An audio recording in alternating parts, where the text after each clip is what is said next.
Harry Potter and the Sorcerer's Stone, Chapter 10, Halloween. Malfoy couldn't believe his eyes when he saw that Harry and Ron were still at Hogwarts the next day, looking tired but perfectly cheerful. Indeed, by the next morning, Harry and Ron thought that meeting the three-headed dog had been an excellent adventure, and they were quite keen to have another one. In the meantime, Harry filled Ron in about the package that seemed to have been moved from Gringotts to Hogwarts, and they spent a lot of time wondering what could possibly need such heavy protection. It's either really valuable or really dangerous, said Ron. Or both, said Harry. But as all they knew for sure about the mysterious object was that it was about 2 inches long, they didn't have much chance of guessing what it was without further clues. Neither Neville nor Hermione showed the slightest interest in what lay underneath the dog and the trapdoor. All Neville cared about was never going near the dog again. Hermione was now refusing to speak to Harry and Ron, but she was such a bossy know-it-all that they saw this as an added bonus. All they really wanted now was a way of getting back at Malfoy, and to their great delight, just such a thing arrived in the mail about a week later. As the owls flooded into the Great Hall as usual, everyone's attention was caught at once by a long, thin package carried by 6 large screech owls. Harry was just as interested as everyone else to see what was in this large parcel, and was amazed when the owls soared down and dropped it right in front of him, knocking his bacon to the floor. They had hardly fluttered out of the way when another owl dropped a letter on top of the parcel. Harry ripped open the letter first, which was lucky because it said, "Do not open the parcel at the table. It contains your new Nimbus 2000, but I don't want everybody knowing you've got a broomstick, or they'll all want one. Oliver Wood will meet you tonight on the Quidditch field at 7 o'clock for your first training session. Professor McGonagall." Harry had difficulty hiding his glee as he handed the note to Ron to read. "A Nimbus 2000, Ron moaned enviously. "I've never even touched one." They left the hall quickly, wanting to unwrap the broomstick in private before their class. But halfway across the entrance hall, they found the way upstairs barred by Crabbe and Goyle. Malfoy seized the package from Harry and felt it. "That's a broomstick," he said, throwing it back to Harry with a mixture of jealousy and spite on his face. "You'll be in it for this time, Potter. First years aren't allowed them." Ron couldn't resist. "It's not any old broomstick," he said. "It's a Nimbus 2000. What did you say you've got at home, Malfoy? A Comet 260? Ron grinned at Harry. "Comets look flashy, but they're not in the same league as the Nimbus." "What would you know about it, Weasley? You couldn't afford the handle," Malfoy snapped back. "I suppose you and your brothers have to save up twig by twig." Before Ron could answer, Professor Flitwick appeared at Malfoy's elbow. "Not arguing, I hope, boys," he squeaked. Potter's been sent a broomstick, Professor," said Malfoy quickly. Yes, that's it," said Professor Flitwick, beaming at Harry. "Professor McGonagall told me all about the special circumstances, Potter. And what model is it?"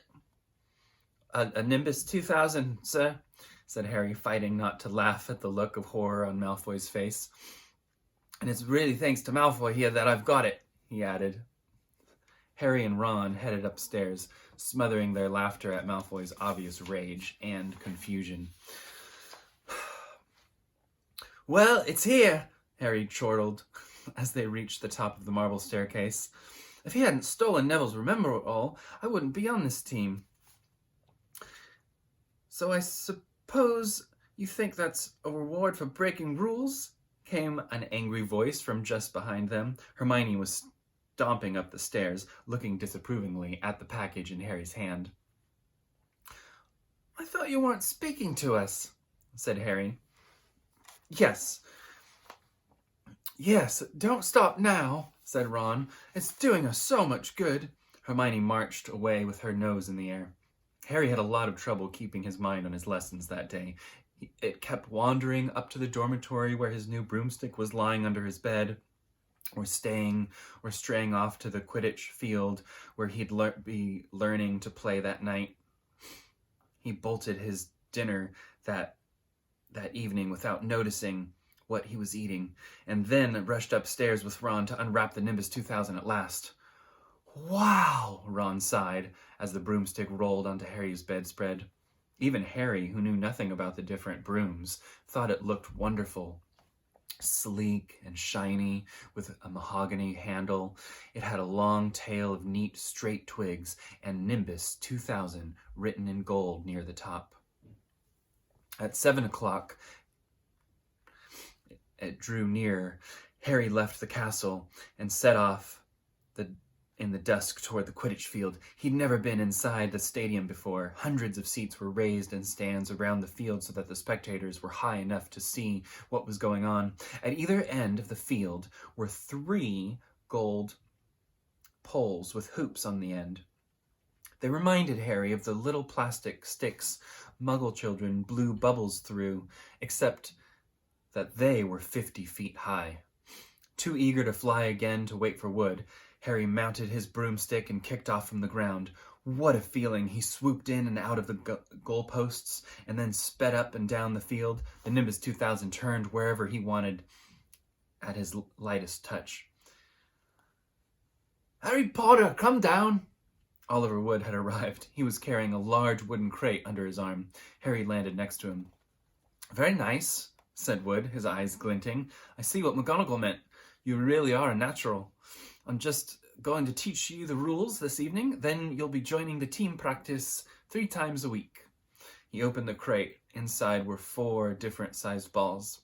Right, said Wood. Now, Quidditch is easy enough to understand, but even if it's not too easy to play.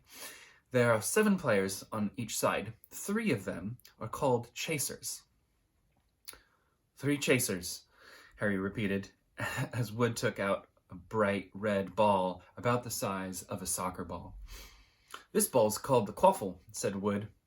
The chasers throw the quaffle to each other and try and get it through one of the hoops to score a goal. 10 points every time the quaffle gets through one of the hoops. Follow me? The chasers throw the quaffle and put it through the hoops to score, Harry recited. So that's sort of like basketball and broomsticks with hoops, isn't it? What's basketball? Said Wood curiously. Never mind, said Harry quickly. Now, there's another player on each side who's called the keeper. I'm the keeper for Gryffindor.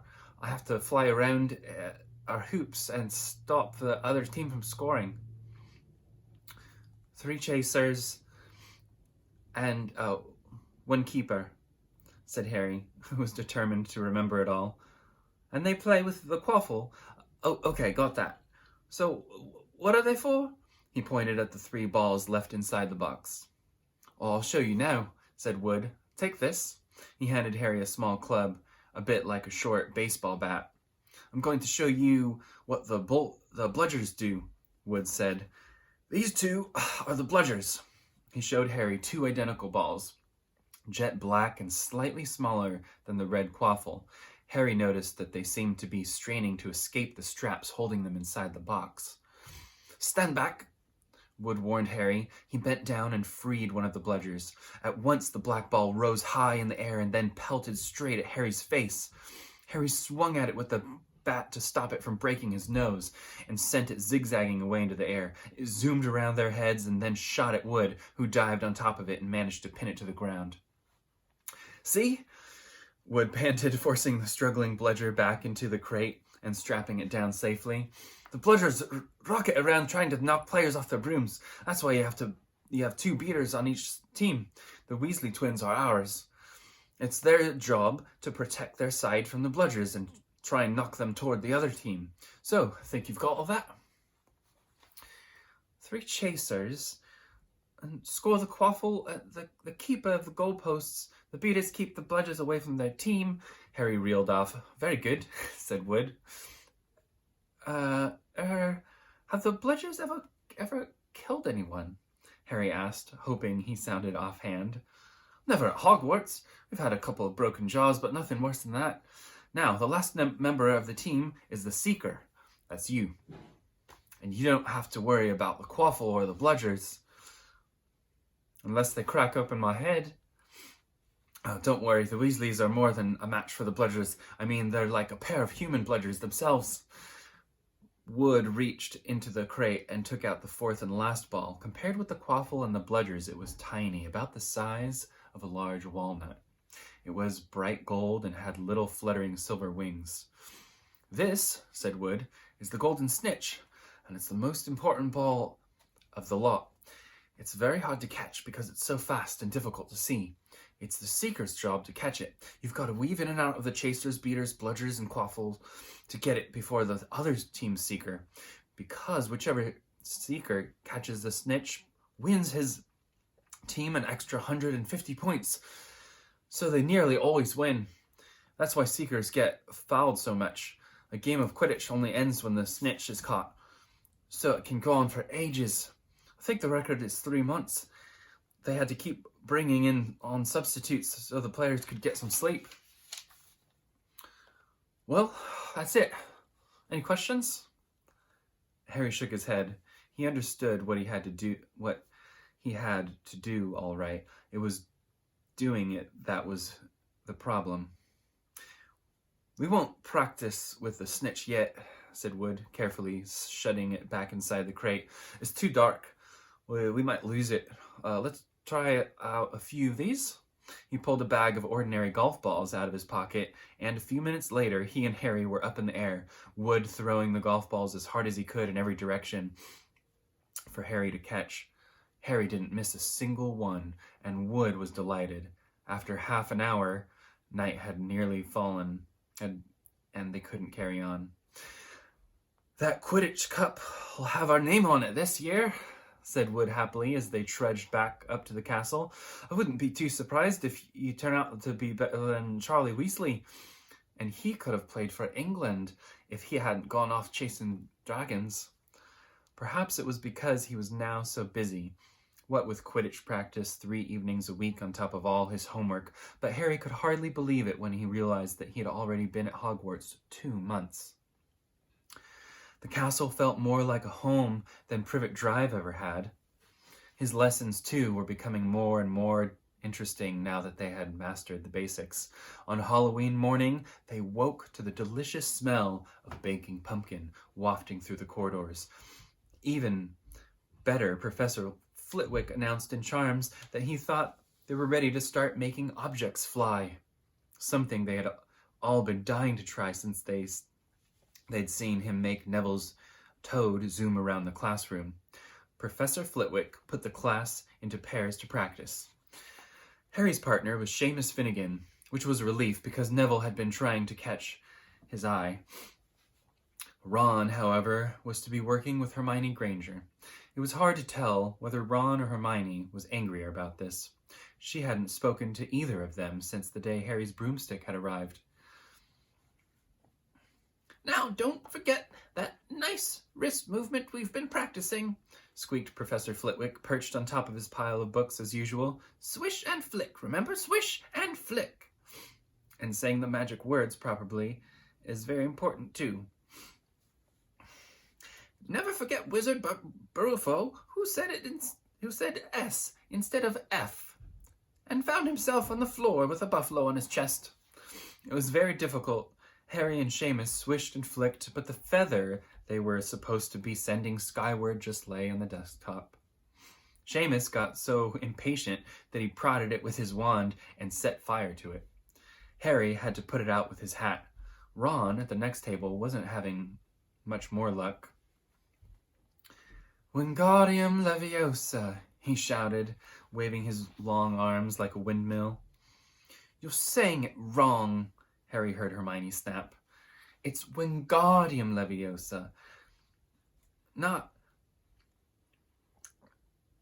making the gar nice and long. You do it then, if you're so clever. Ron snarled. Hermione rolled up the sleeves of her gown, flicked her wand, and said, Wingardium Leviosa. Their feather rose off the desk and hovered above 4 feet above their heads. Oh, well done, cried Professor Flitwick, clapping. Everyone, see, here, Miss Granger's done it. Ron was in a very bad mood by the end of the class. It's no wonder no one can stand her, he said to Harry as they pushed their way into the crowded corridor. She's a nightmare, honestly. Someone knocked into Harry as they hurried past. It was Hermione. He caught a glimpse of her face and was startled to see that she was in tears. I think she heard you. So, said Ron, but he looked a bit uncomfortable. She must have noticed she's got no friends. Hermione didn't turn up for the next class and wasn't seen all afternoon. On their way down to the Great Hall for the Halloween feast, Harry and Ron overheard Pavarti Patel telling her friend Lavender that Hermione was crying in the girls' bathroom and wanted to be left alone. Ron looked still more awkward at this, but a moment later they had entered the Great Hall, where Halloween decorations put Hermione out of their minds. 1,000 live bats fluttered from the walls and ceiling, while 1,000 more swooped over the tables in low black clouds, making the candles in the pumpkins stutter. The feast appeared suddenly in the golden plates, as it had at the start of the term banquet. Harry was just helping himself to a baked potato when Professor Quirrell came sprinting into the hall, his turban askew and terror on his face. Everyone stared as he reached Professor Dumbledore's chair, slumped against the table, and gasped, Troll! In the dungeons! Thought you ought to know. He then sank to the floor in a dead faint. There was an uproar. It took several purple firecrackers exploding from the end of Professor Dumbledore's wand to bring silence. Prefects, he rumbled, lead your house. Your houses back to the dormitory immediately. Percy was in his element. Follow me. Stick together. First years. No need to fear the troll if you follow my orders. Stay close behind me. Now, make way. First years coming through. Excuse me, I'm a prefect.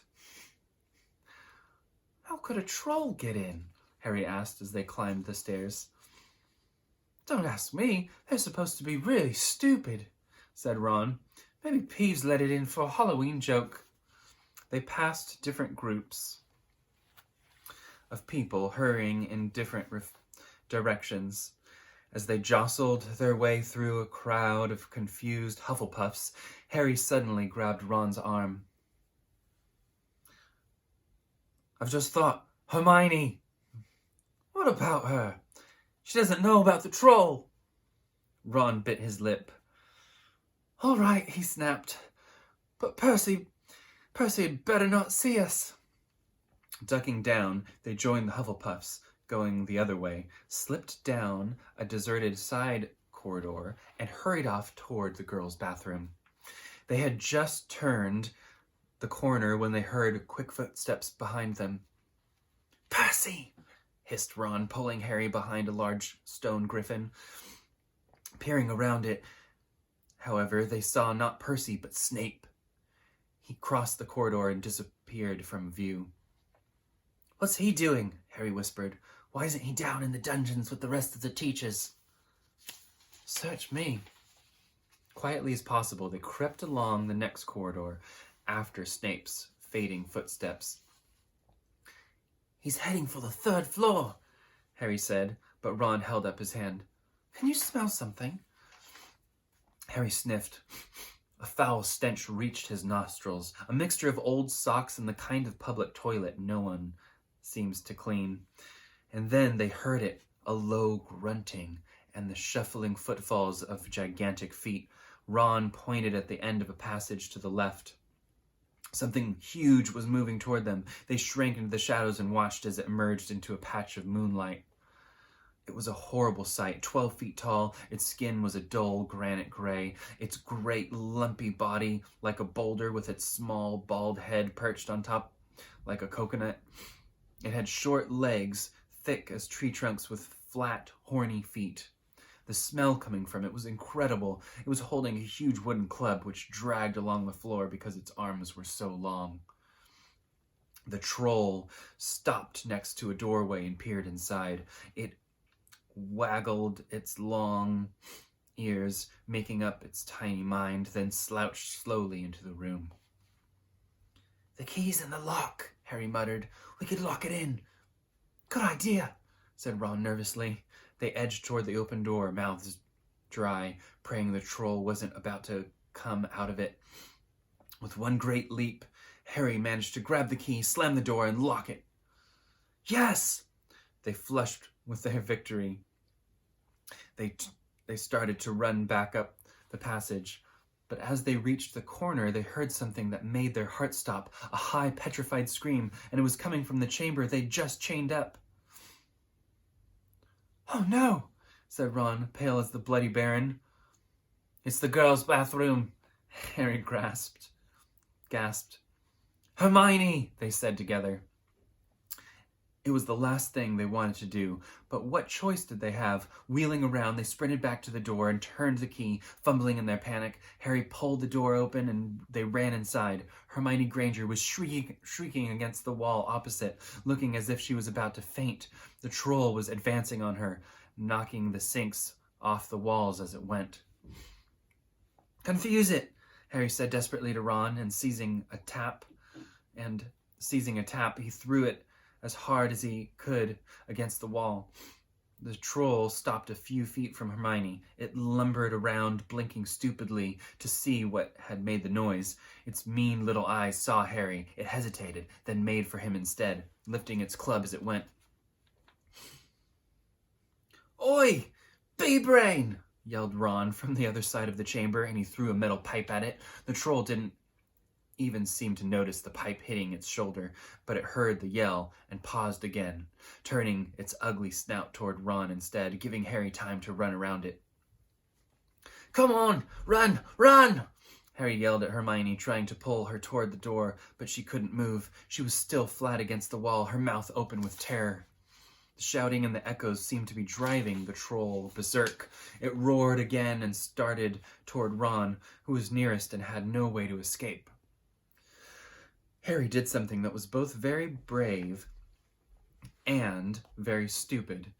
He took a great running jump and managed to fasten his arms around the troll's neck from behind. The troll couldn't feel Harry hanging there, but even a troll will notice if you stick a long bit of wood up its nose, and Harry's wand had still been in his hand when he jumped. It had gone straight up one of the troll's nostrils. Howling with pain, the troll twisted and flailed its club, with Harry clinging on for dear life. Any second, the troll was going to rip him off to catch him, or a terrible blow with the club. Hermione had sunk to the floor in fright. Ron pulled out his own wand, not knowing what he was going to do. He heard himself cry the first spell that came into his head, "Wingardium Leviosa!" The club flew suddenly out of the troll's hand, rose high up into the air, turned slowly over, and dropped with a sickening crack onto its owner's head. The troll swayed on the spot and then fell flat on its face with a thud that made the whole room tremble. Harry got to his feet. He was shaking and out of breath. Ron was standing there with his wand still raised, staring at what he had done. It was Hermione who spoke first. "Is it dead?" "I don't think so," said Harry. "I think it's just been knocked out." He bent down and pulled his wand out of the troll's nose. It was covered in what looked like lumpy gray glue.